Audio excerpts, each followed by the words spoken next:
Hola, buenos días a todos y bienvenidos a esta primera ponencia del curso Políticas Culturales en Europa frente a los retos de la integración, participación ciudadana, ciudadanía activa e identidad europea. Tenemos hoy el honor de contar con nosotros aquí para dar la ponencia inaugural con Peter Inkei, que es director del Observatorio de Budapest. Él ha sido y es consultor para diferentes organismos internacionales, trabajando siempre en el campo de la cultura, especialmente para la Comisión Europea, también para el Consejo de Europa, y ha sido también secretario de Estado adjunto para Cultura del Gobierno de Hungría. Tengo además el honor de haber compartido con él muchas mesas de trabajo. Hemos colaborado en muchos grupos de reflexión y de expertos sobre temas culturales, especialmente en lo referente a la participación de la audiencia y en diferentes encuentros de reflexión organizados por instituciones como la Comisión Europea o el Consejo de Europa. Fue para mí realmente una alegría cuando le invité a participar. Creo que fue casi inmediata la respuesta positiva, el poder contar con él, porque habíamos hablado mucho de lo que era Yuste, pero no lo conocía. Y para mí era muy importante el poder contar con su visión, con la experiencia del trabajo que hacen. Podríamos decir que él es un practicante de la cultura. No sé si conocen el Observatorio de Budapest, pero es uno de los centros de referencia en lo que se dedica al análisis y a la investigación sobre políticas culturales europeas. Y estoy seguro de que nos va a enriquecer muchísimo con su visión, con una ponencia que ya el título de por sí pretende ser provocativo, la cultura y los deplorables, y que, bueno, pues estoy impaciente, como espero todos ustedes, por escuchar.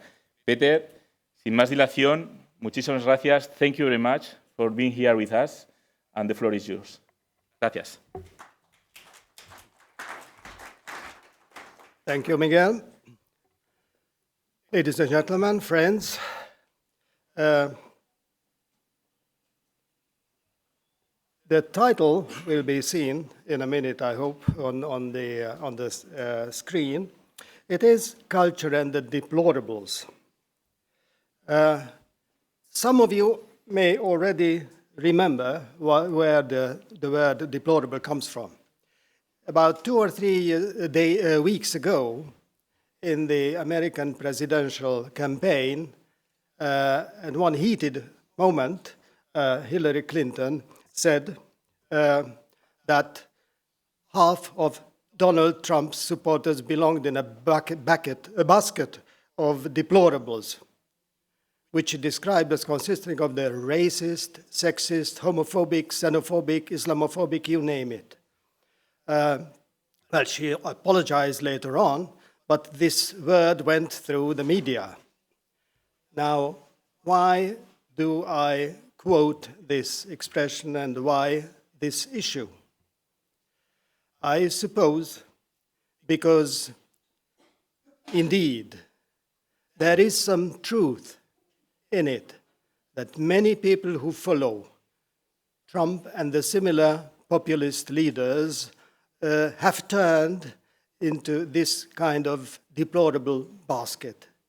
They are the fuel, the breeding ground for these new trends of illiberal, intolerant, simplistic theories in political power game, of nationalist introversion and other kind of group and race egoism.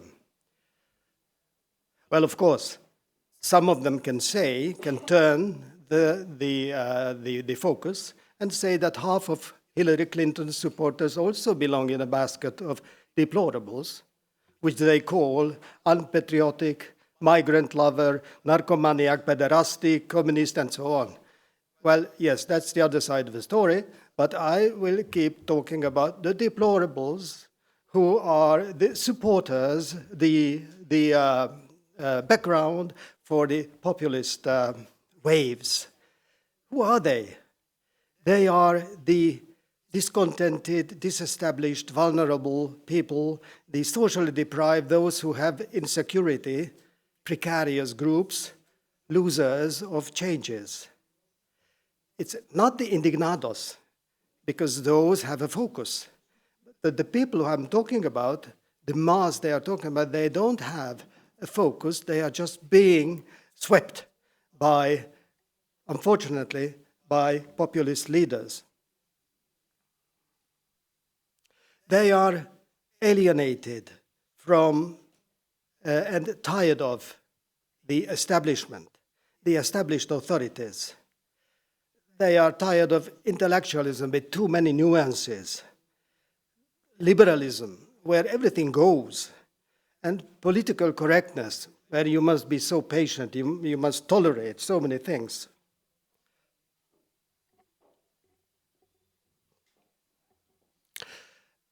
They also are a little bit tired of democracy with complicated decision-making processes and compromises, and foreigners' influence and presence.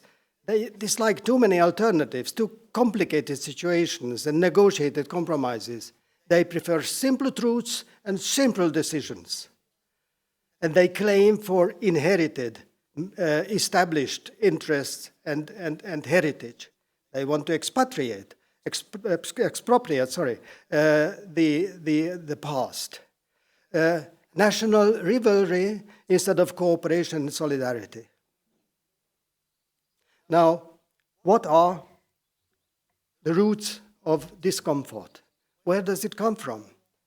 Are they born like that? Were they raised like that? No.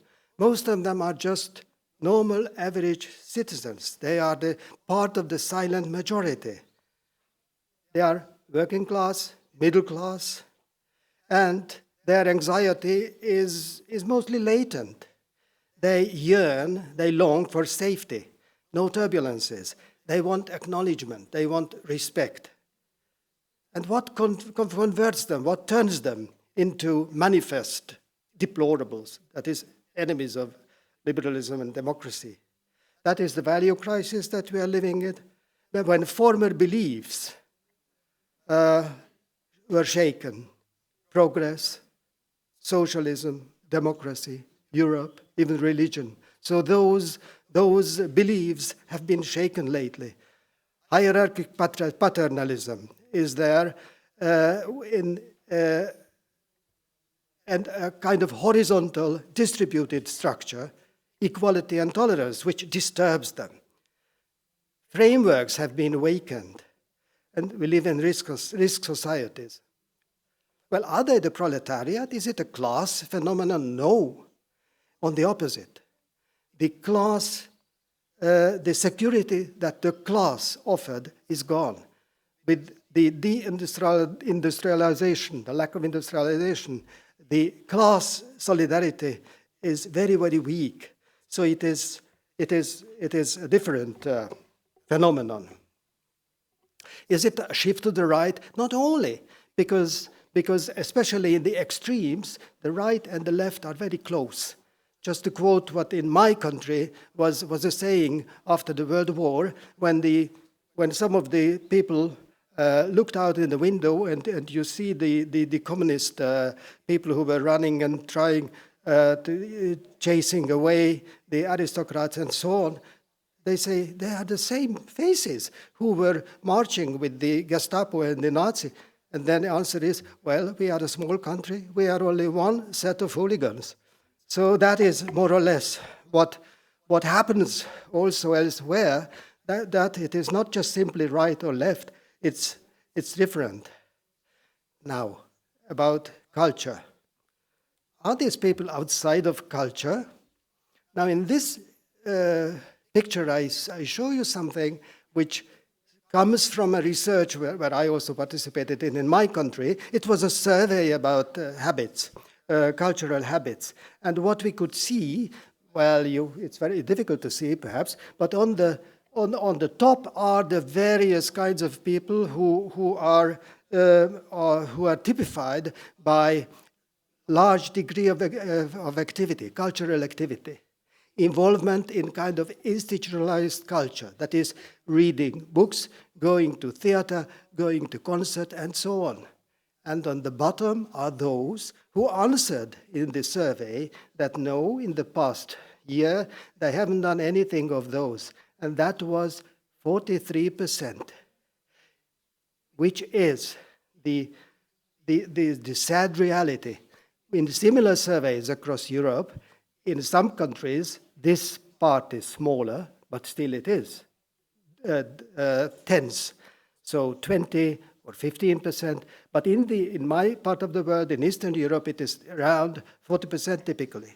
So this is really the non-consumers who are the breeding ground for these new groups. And what's more, they are even more outside of culture than that, because that we could only see the number of people who participate. But when we added up the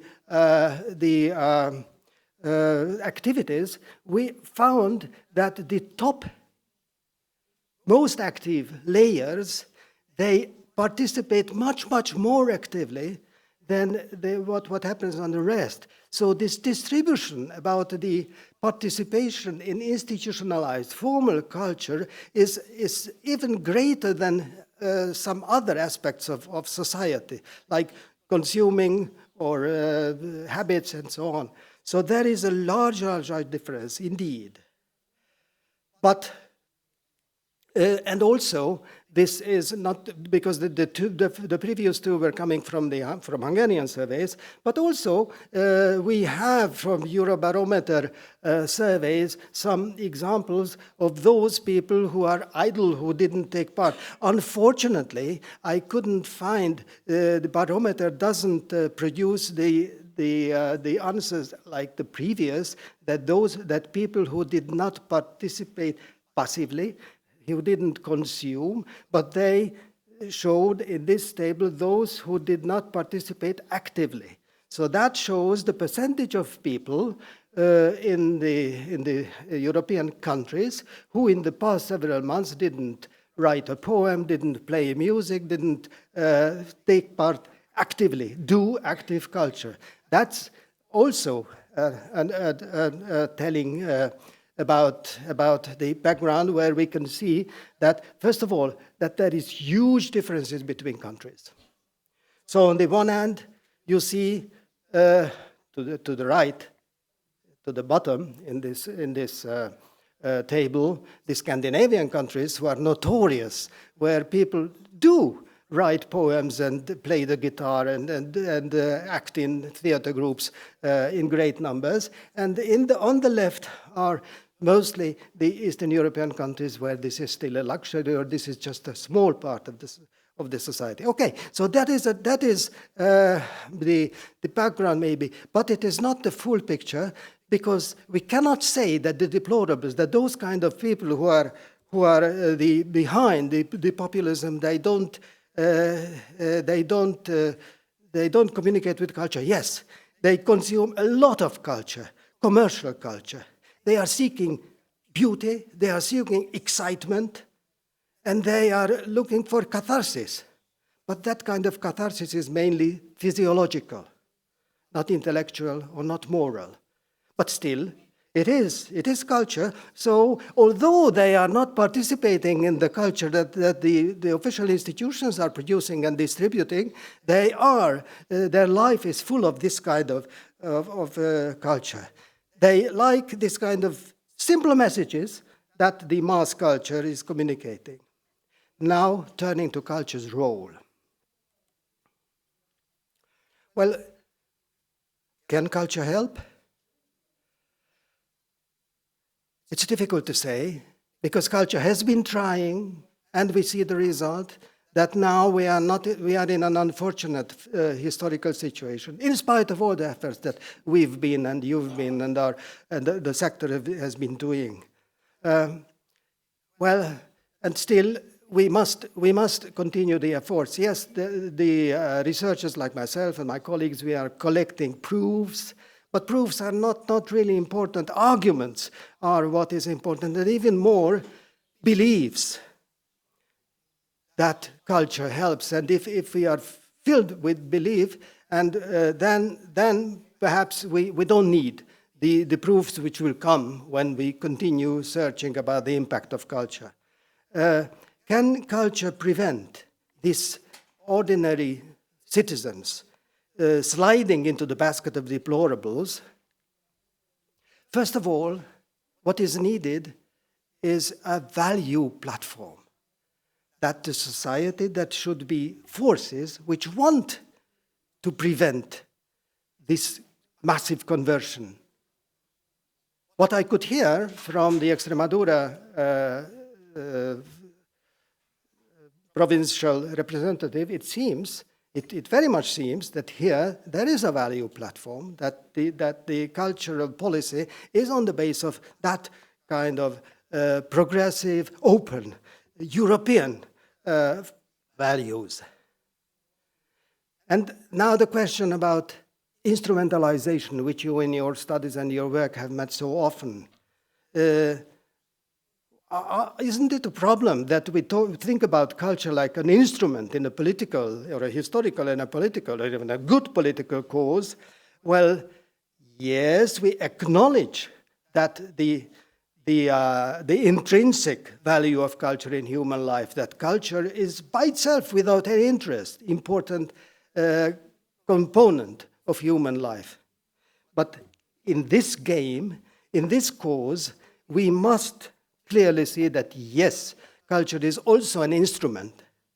And we must accept that we must use it, accept the fact that culture is an instrument for a cause which we believe in. No doubt that it's difficult to compete with mass culture, because mass culture has communicated, especially through television and the media and now internet. It has a very, very strong impact. And it is very important what is the message in it. It can just be for beauty and excitement without any harm. But it is not only the case. In some countries, there is an effort to keep political correctness, even in mass culture, and that, especially in the United States, it has had a large tradition, but lately this has been attacked from various corners also. Populists say that political correctness is artificial, it is not authentic, and so on. But I believe that we should still keep to political correctness also in culture, and especially mass culture. Now, the answer usually is, or the thesis is, that the more culture, the better the society becomes.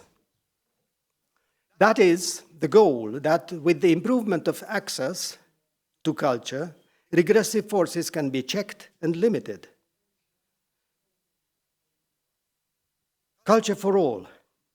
That was democratization of culture, audience development, reaching out, inclusion. So these are the very familiar slogans that we've been following, that they have been prevailing in most European cultural policies on the basis of cultural right. However, this kind of cultural evangelization has some limits. The effectiveness decreases beyond the point. So there is a decreasing effectiveness. When such groups of society are reached who are difficult to reach, who are difficult to involve because of age, because of disposition, because of the habits, education, or just geographical or economic conditions. Also, there are some other problems. One is what the Pope lately, in one of his interviews last week, called ideological colonization, when the values of one group are communicated to the other with the best intention. But still it is. The prevailing ruling ideology is communicated to those below. That is also with some reservation. Also, in some cases, it is just like it is the efforts of the sector for its own interests, a kind of marketing that we should get with more audience. We can sell more tickets, we can sell more pictures, and so on. So that is also something which maybe not consciously, but it is being felt when we reach the limits of democratization.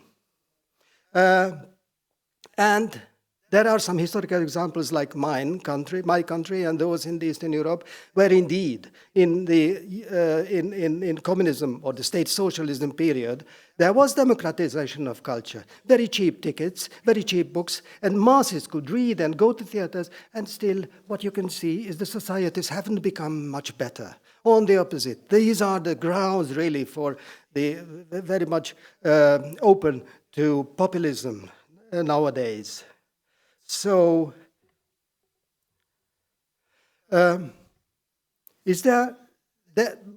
nevertheless, this is not saying against democratization or increased improvement of access.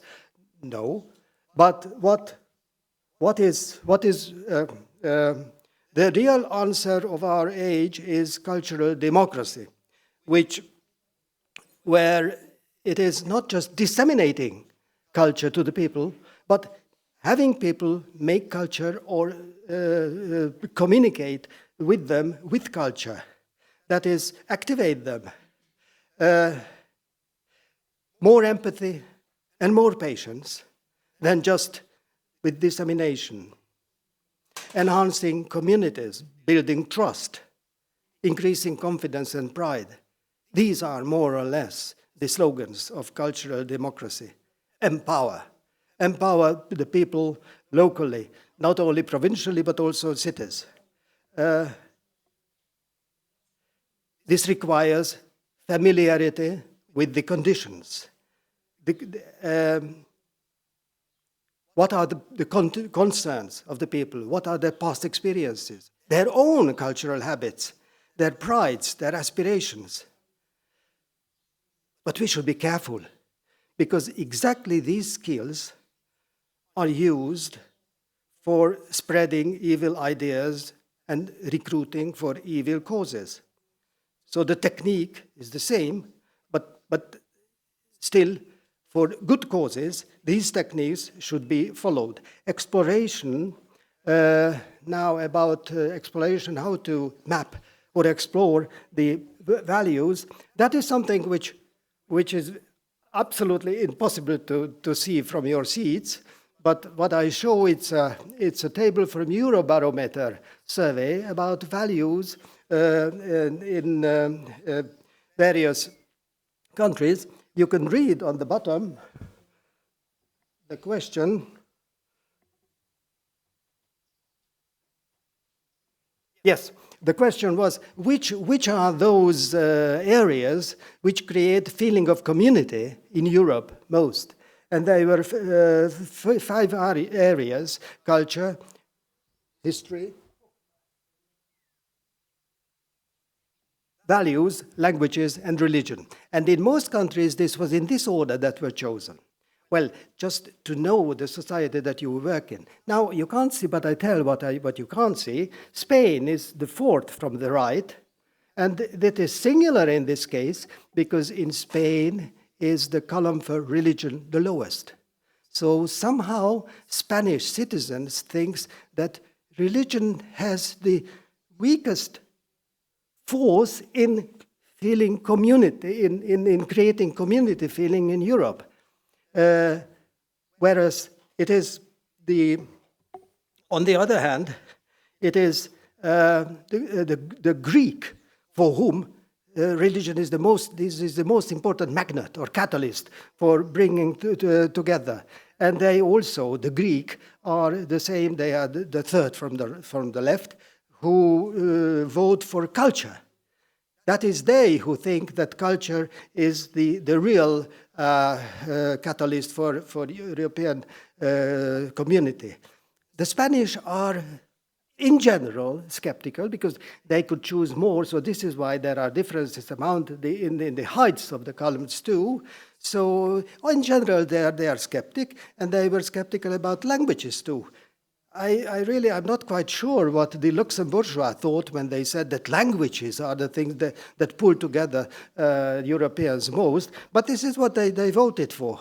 Now, the values, it is the Finns who thought that European values are the strongest aspect in pulling together the continent or the citizens of the continent.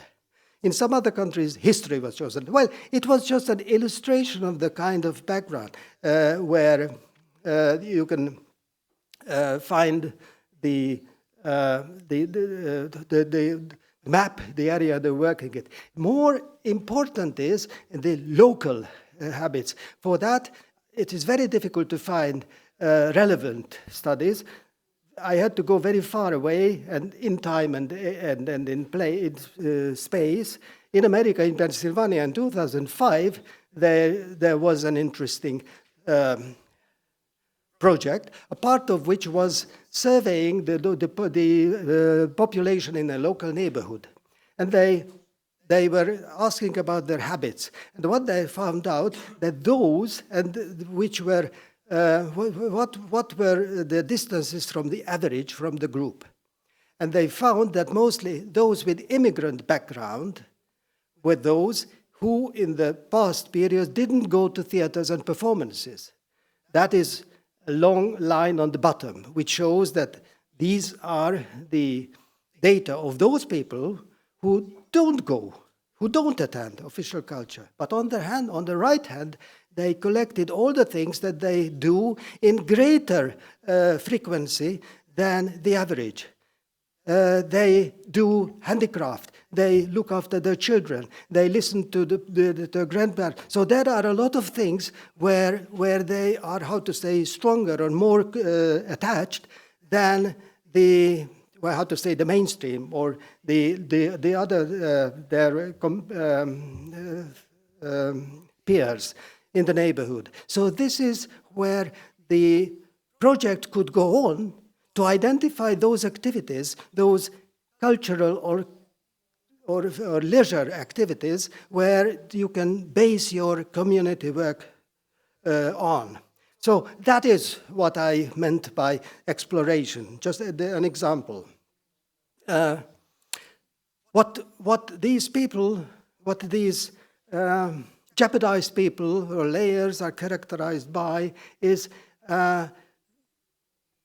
precarious socioeconomic status, limited foreign language competencies, limited mobility. They don't typically travel, especially not as tourists. And they have a feeling of a deficit of feeling of security, of comfort, of self-assurance. So these areas are to be mapped and targeted, enhancing pride and consciousness about identity, building trust and cohesion. So these are the goals for this kind of cultural democracy work. I am sure that if we went around and asked one another about examples of this, we could tell a lot. So I'm not inventing something which doesn't exist. There are lots of activities to involve citizens, especially children and youth. Most of this action is driven by kind of missionary zeal to promote progress or European values, but also by recognizing that we must break with 19th century and 20th century models of cultural institutions. It's okay if the boundaries between democratization, that is dissemination from top down, and the cultural democracy are blurred. No. The goal is important to achieve the goals. Now, in this connection, before naming some of the examples, I must call your attention to the subsector of social culture, or sociocultura. Perhaps it sounds better in Spanish than in English. That is something which I in a paper called the Cinderellas of cultural policies in Europe, because they're hiding. Somehow they are not fashionable, although they exist in great numbers, but somehow, because we are dominated, partly because we are dominated by the Anglo-Saxon way of thinking, and this thing is absent from their philosophy, they don't talk about it, although in Spain, in France, in Belgium, not to speak of Eastern Europe, there are lots of institutions which are just social-cultural institutions, where it is not just the artist or the other professionals do next to their artistic activities something for the society, but where it is the core of the profession to activate or to work with the community. So that is something which I deplore. Now, still some of the examples, just to quote, to illustrate, instead of collecting a catalog from you, El Sistema is the best known, probably for all over the world, of this kind of the handling instruments to children from various poor backgrounds. And there was also a project that I came about from Portugal, Acert, in Tondela, where they made a collection of oral history about the elders, the old people in the environments, which made them pride, and they shared it with another. So this was part of a social-cultural project. Or in Gdańsk, now there is a project of the Theatre of Cultural Otherness, where they want to dramatize the tensions into societies, which is difficult in Poland because it is so homogeneous. So they will have to, of course it is international. So when they have partners from Sweden or Germany, that's another problem. But in Poland, to find a community where there are other than Polish, okay, but they will do it.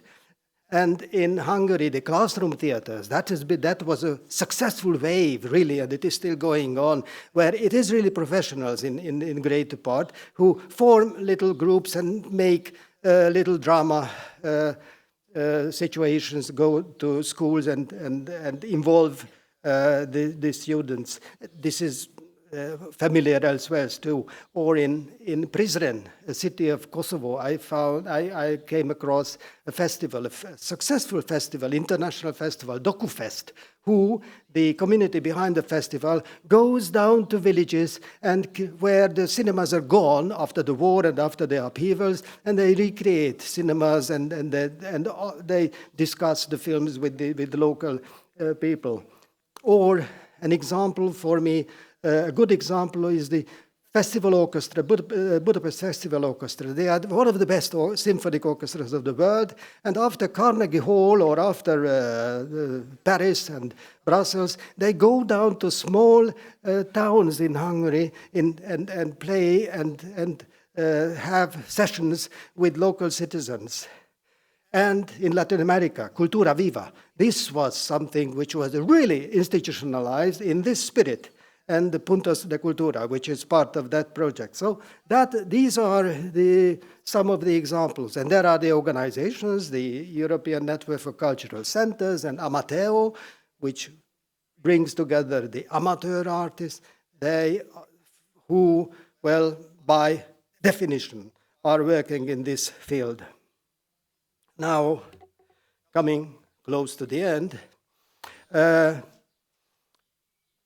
well, yes, of course, we know that these are not large-scale programs and also acupunctural, local little interventions. But this is what is still the case. If we want to reach communities, you must go down, and somehow you are isolated, but still, it is important. The small little activities add up.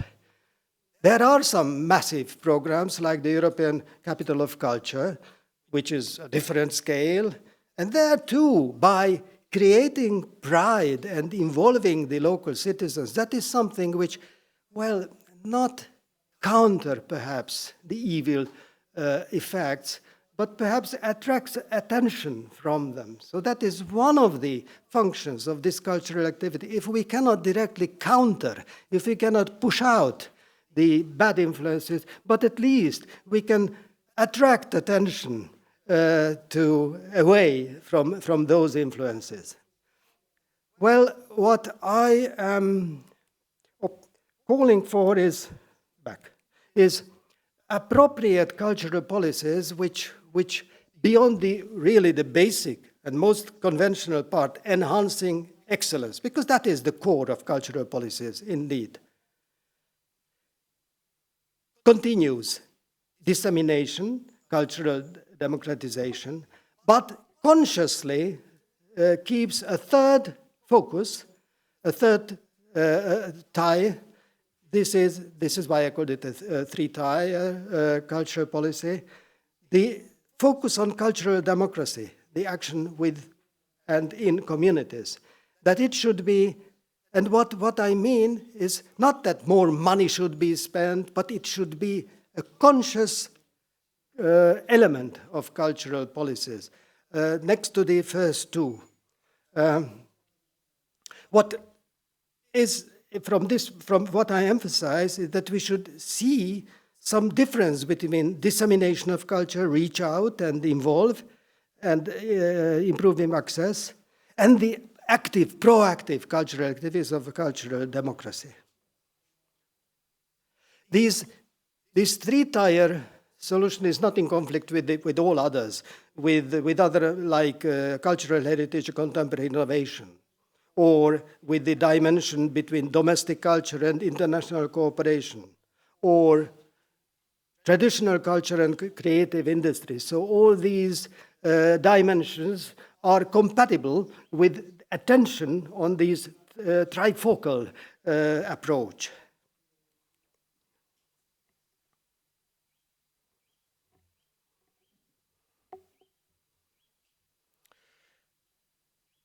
The environment is very important in two things, in two aspects. First, that culture by itself is not enough without especially education and the media. So culture can, in these historical or political efforts, can really complement what is communicated by education and by the media. When there is some kind of harmony between the two. And in cases where education and politics and media communicate something different, then culture is in opposition, against the tide. This happens in many countries, in many parts of the world, and it is not only countries where perhaps the capital is for and the province is against, so it is in not only between countries, but within countries, that you can find yourself working against the tide. But those need and deserve sympathy from where there is still possibility to act. Well, I finish with two slides which are just a visual illustration of one program. We did a cultural barometer in the past years, and this is the one about last year. And just lately, I received the Informe sobre el estado de la cultura en España en este año, la cultura como motor del cambio, a report which was very interesting to read. And I discovered that there is a similar project also in Spain, run by the Observatory de Cultura y Comunicación de la Fundación Alternativas. And before I can really compare the two, I cannot go very much deeply into it. What you can see is we asked across Europe last year 170 cultural experts, specialists, about a number of questions. What they find problems and obstacles in their cultural policies and cultural lives. And the three which are highlighted are those three which are connected to my theme. That is local culture, that is the access, the improvement of access, and involving new layers. And it seems that somehow they are about, in the feeling of priorities, of the operators in Europe, they are, well, fairly well represented, not on the top, not on the bottom. Also, when we did the opposite, when there were positive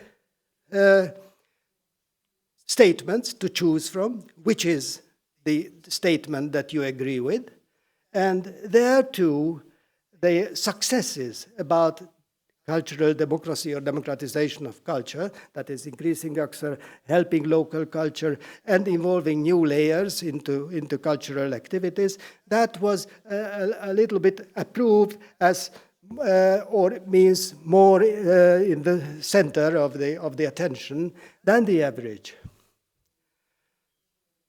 Much more is still needed to explore the situation, and even more to create the possibilities and chances for the kind of cultural policies that I am advocating for.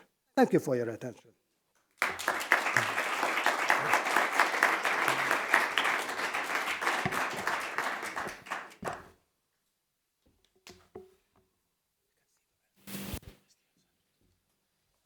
Muchas gracias, Peter. Muchas gracias por ilustrarnos con esta visión y que no ha dejado de ser, como ya anunciaba, bastante provocativa y que nos da que pensar si realmente se está trabajando en la dirección adecuada, y donde se confrontan en tu exposición muchas disyuntivas para ver si realmente el trabajo que estamos haciendo desde la política, pero también desde la sociedad civil, puede ser efectiva ante la situación en la que nos encontramos ahora. Ha llegado el momento de las preguntas, de las cuestiones. Entonces, pues quiero dar el floor ahora a la audiencia para que planteéis vuestras inquietudes y vuestros comentarios también a la información que Peter nos ha transmitido. Yo sí quiero empezar para romper el hielo, y me vais a perdonar porque... Perfecto. Quiero empezar con una pregunta y que me ha surgido porque en tu ponencia muestras la efectividad de las acciones locales hacia las acciones en las pequeñas comunidades para realmente activar esta cultura democrática, ¿no? Y esta cultura participativa, y hacer llegar la cultura a la sociedad, pero que no sea simplemente de manera consumista, sino que a la vez sea participativa y que se involucren en el proceso. Hablando o llevando el terreno al europeo, has mencionado también esos grandes programas, ¿no? como son las capitales culturales europeas. Yo me atrevo a mencionar uno aquí del que vamos a hablar también en una de las jornadas, que son las rutas culturales europeas, que lleva el Consejo de Europa, en el que también se trabaja en esa línea. Pero dentro de lo local, y aprovechando que tenemos aquí autoridades y responsables políticos, ¿no?, en el ámbito regional y local, ¿crees que hay un déficit o qué es lo que se debería hacer para que el concepto de cultura europea, de identidad europea, se incluya en esas acciones de carácter más local? Porque me temo que normalmente cuando se trabaja en el ámbito local se suele limitar bastante, digamos, la transmisión de lo que se quiere realmente hacer o transmitir, en este caso, ¿no? Se limita a una cultura más cercana, más próxima, y se olvida muchas veces todo el entorno que nos rodea y en el que realmente nosotros ahora estamos y formamos parte, que es, en este caso, Europa. ¿Crees que hay realmente ese déficit, o si lo hay realmente, cómo podemos romper esa barrera? Esa sería mi primera pregunta, y luego, bueno, pues los que queráis intervenir, simplemente levantar la mano, os damos el micro, y como os he dicho al principio, esto está aquí organizado para vosotros, aprovechar la ocasión y no seáis tímidos. Muchas gracias. Peter. Of course, I'm not calling for exclusivity of local action. What I was calling for is really the more consciousness about the kind of intervention that is the mutuality, that is not only just the communication. I mean, in all those projects, which we should be careful that the roots and the other sources is not just to show, because showcasing, that is very important. That is, yes, the primary aim is to show what heritage is there, what cultural excellence is there.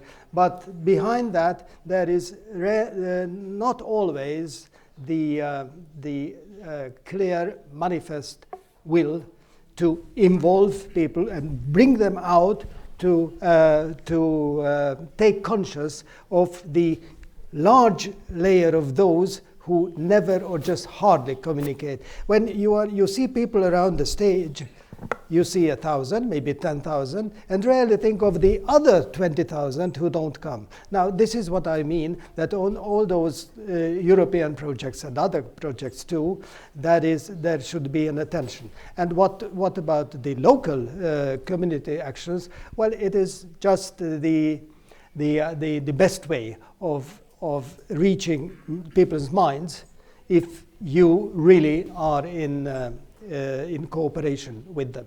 So this is why I emphasize, but no exclusivity and nothing to harm the the established domains of cultural life and cultural policies, those about professionalism, the sector and excellence, and those the old-fashioned dissemination, or I mean the traditional dissemination. Thank you. Muchas gracias. Vamos a ver. Estamos tímidos esta mañana. Sí, profesora Cristina Gutiérrez. Le damos el micro. Muchas gracias, profesor. Ha habido ideas muy sugerentes para trabajar posteriormente. Yo quería preguntar una cosa. Yo he estado 15 años en el Parlamento Europeo oyendo cosas buenas y tonterías también y legislando. Entonces, para mí hay una cosa que yo creo que es importante. Uno de los grandes déficits de Europa es que entre las instituciones europeas y la sociedad y el ciudadano están los organismos locales y los gobiernos locales. ¿Están los organismos? Locales y los gobiernos, que actúan como criba, como una censura, en la cual cuando inauguran una carretera no dicen que es dinero europeo, pero cuando se trata de hacer un recorte en un presupuesto, la culpa es de Europa. Y además están muchas veces deformando lo que es la política europea. Por tanto, ese desconocimiento hace que la visión de Europa sea falsa y además interesada. Y pregunto, para mí, y en estos estudios del barometer y en los estudios de cultura y de observatorio, yo creo que se tiene demasiado en cuenta el evento cultural, la obra de teatro, la acción, pero es una élite. Pero ¿en qué medida estamos valorando las manifestaciones de lo que es el pueblo mismo, de lo que es la sociedad que no tiene acceso? ¿Cómo estamos intentando? Yo sé que es muy complicado, pero pregunto si hay esta línea de trabajo para ir a buscar la opinión y la manifestación cultural del propio pueblo, no de lo que podríamos llamar la obra artística, todo este mundo de élite distinto. Gracias.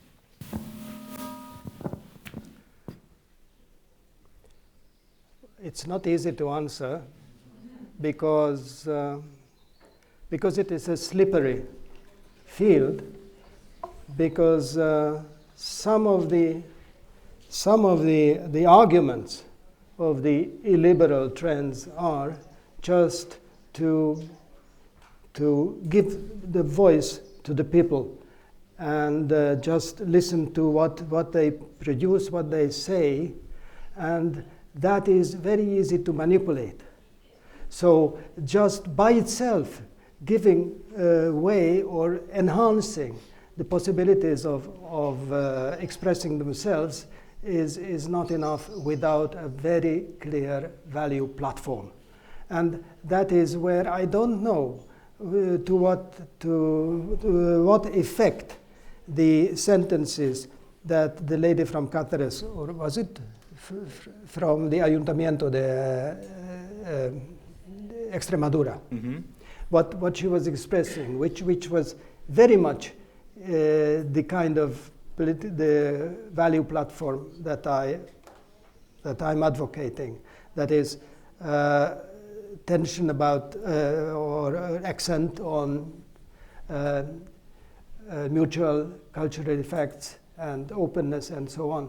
If that platform is not there, then often the expression of the popular expressions can turn into a kind of fake folklorism, which is also a soil for conservatism and for regression rather. Conservatism is not a bad thing, but regression is.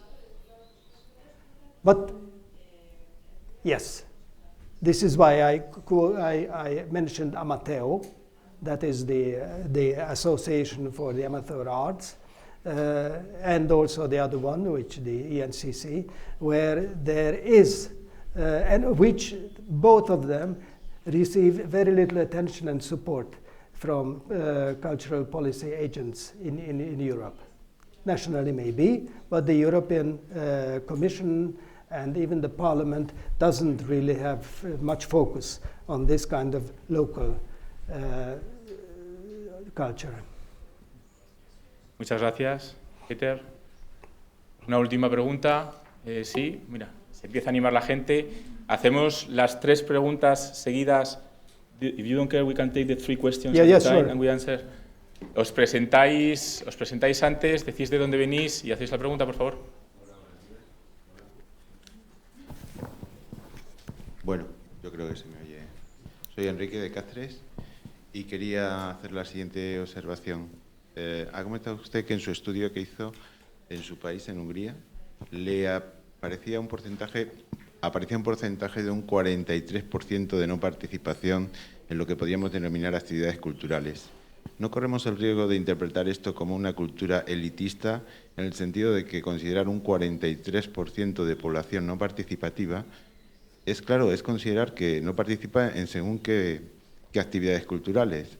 Porque, por ejemplo, cultura desde una concepción amplia sería todo. Incluso lo que hacen estos marginales o estos no participativos también tendrían su propia cultura, a no ser que ya de entrada diferenciemos culturas élite o cultura marginal.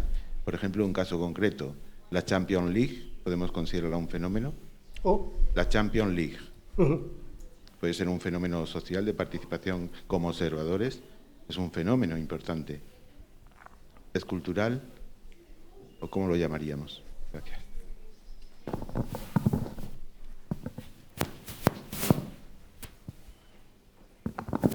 Hola, Ignacio, de la Universidad de Valladolid. Y bueno, ahora lo has remarcado antes en tu intervención anterior. Cuando volvemos al ejemplo inicial, creo que con tu intervención general, digamos, querías destacar que en esa representación mediática, más, bueno, de entre el sujeto, digamos, extravagante y el sujeto que sería el correcto sujeto político representado por Trump y Hillary, querías intentar insinuarnos que, digamos, una sociedad más culta, digamos, sabría resolver esos conflictos que surgen entre ambos sujetos, ¿no? Entre los populismos y, digamos, una decisión, digamos, más razonable, razonada. Ante esta comparación, ¿no podemos caer a lo mejor en una idealización de lo cultural? Es decir, en subestimar que cuando seamos más cultos podemos tomar decisiones más razonadas, más racionales. Y voy a pensar más, no un ejemplo tan concreto, sino un ejemplo histórico de aquella sociedad idealizada que tenemos también en la cabeza, ¿no? De aquella sociedad tan culta que era nuestra Atenas clásica, que era bastante más culta, digamos, o a lo mejor que la nuestra, y acabó condenando, digamos, al más sabio de los hombres, a Sócrates. Y simplemente eso. Y una última pregunta por allí. Sí, bueno, buenos días. Yo soy estudiante de doctorado de la Carlos III en investigación en medio de comunicación. Primero quería decir que me gustó mucho lo de los indicadores, ¿no? Que hablan de... me llamó mucho la atención lo de la apropiación, ¿no? Sociocultural. Y a partir de ver las preguntas y las intervenciones también he visto que tal vez soy yo el que se está equivocando un poco, pero hay como una misconception, ¿no? De lo que es esa apropiación. hay muchos proyectos, y los he visto en Extremadura, de empoderamiento y de apropiación local, cultural, que no se dan necesariamente desde la institucionalidad europea. Y más bien veo que las comunidades que están ahí ven aquella instrumentalización, bien sea por gobiernos locales o por gobiernos europeos, como una agresión ante esa apropiación cultural que ellos mismos están haciendo. Y han nacido muchos proyectos muy bonitos, por decirlo de alguna manera. Entonces, no sé si quisiera que desarrollara un poquito más en torno al término de apropiación local y que nos diera un ejemplo, de manera de que, no sé, me lo aclare a mí, porque creo que soy yo el que no lo tengo muy claro, o se aclare ante las dudas que estoy viendo que se está suscitando en esta audiencia, ¿no? Bueno, muchas gracias. Pues, Peter. Well, first of all, I'm very grateful for the question because it corrects what my message was, but it didn't go through because my message exactly was, my intention was to show that, first of all, we must take consciousness, acknowledge about this idleness, this 43%. As I was saying, we see those people who are around the stage, but we don't see, somehow we forget about how many people stayed at home. So this is what this kind of surveys explore. But what is important, and I tried to illustrate with the Pennsylvania case, is to find out what is their culture. Because every human has culture. What is their culture? First of all, what is their culture that is hidden, but still it relates to our concept of culture? Second, what are those activities which maybe are not part of the established culture, but we must acknowledge? And third, which are those activities and cultural beliefs which we can exploit, we can build on? And your example is right. I consider that the partisans of clubs, this is a real cultural activity. Not the extremes when they are beating the other team's supporters, but it is really something which, from an elitist point of view, is not considered, but from an empathic point of view, that is, and similar activities which people who don't come to the concerts and who don't read high literature, that they pursue, and there is value in it. The other example that I quoted was also the Tondela project, that is the oral history. That is something which there are people in the community who have more talent of telling about their lives. That is a talent, that is a cultural talent, and if it is not, there is no, how to say, no situation to extrude, how to say, pull out this kind of talent, this kind of cultural activity of telling about the personal life in a constructed way, then it is a waste. About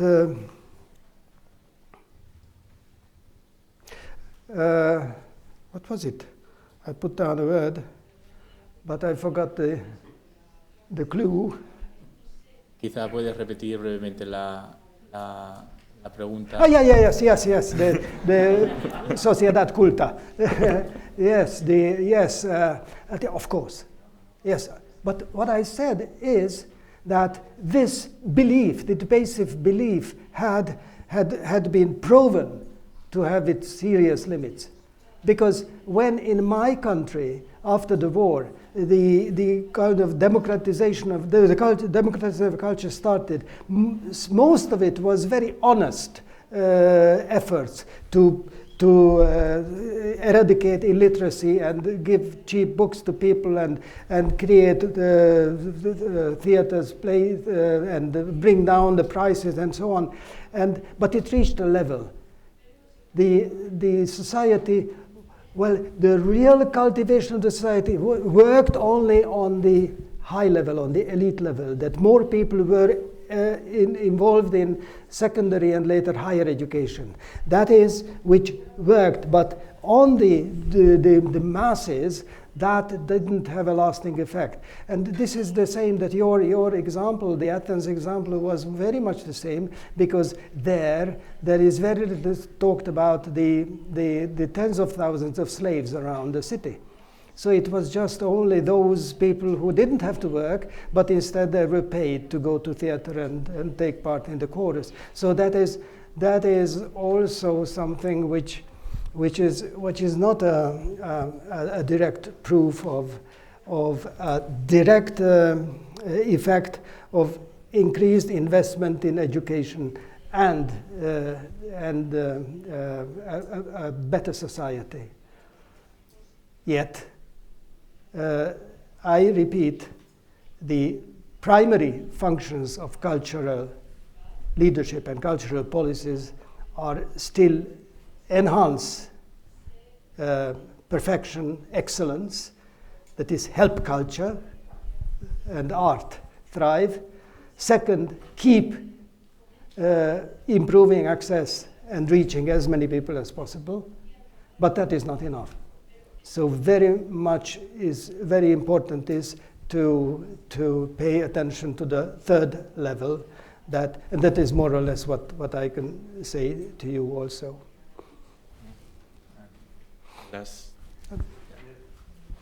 Okay, so muchas gracias, profesor, por su ponencia, por resolver las dudas de la audiencia, y sin más, creo que con un buen aplauso podemos despedir al profesor. Muchas gracias.